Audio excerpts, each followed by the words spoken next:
Hi everybody, I'm really sorry I can't be with you, and I'd love to have been involved in this particular panel discussion. I know you have some amazing people on the panel as well, people I have a real personal admiration and respect for, so I know everyone's going to leave this time feeling richer.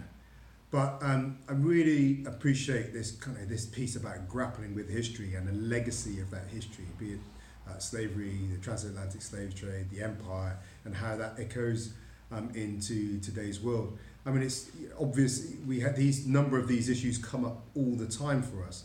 But even recently, when the city council was in the papers for being institutionally racist, one of the points I made was that why would you be surprised at that? Racism has been 400 years in development. The culture of many of the institutions have been decades in development. We've been in for 2.5 years. You don't kind of counter that in just that short space of time.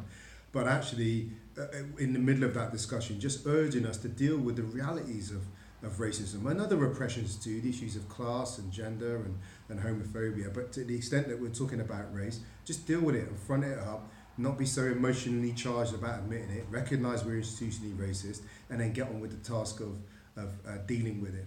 I think too, I've just come from a conversation downstairs where we were talking about the year of change and racism. One of the points I'm always exercised to point out is that racism is about incidents, but I think people do get consumed by the open acts of hate and hostility that expose themselves.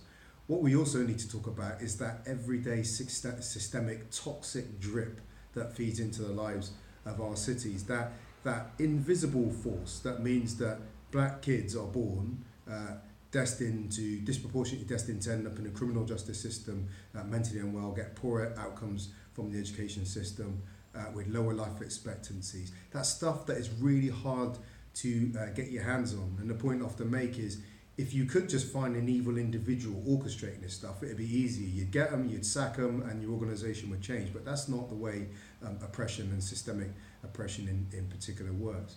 But one of the points, I think you have got a couple of historians on the panel as well that's important, is how we find reconciliation in the middle of all that. A historian in the session I was just in made the point that the anger of people, the white working class in Withywood, is rooted in the same history of the anger of many of the children and migrants in the inner city as well. And we have to find a way of uncovering that story and finding that commonality. If I can say, it is in my blood, being the mixed race son of Jamaican migrants on my father's side, and then white working class and sub-working class, you might say, from the workhouse on my mother's side, and it comes together. And I'm really keen to see how we as a city can, come to terms with that problematic history we have, to put it mildly, to come to terms with the legacy of that history, but in the middle of that, find out how do we build the reconciliation and the community that means that we can put our challenges about oppression and hierarchy over there and stand together, look at them and begin to take them on. So I'm looking forward to seeing what comes out of your time today.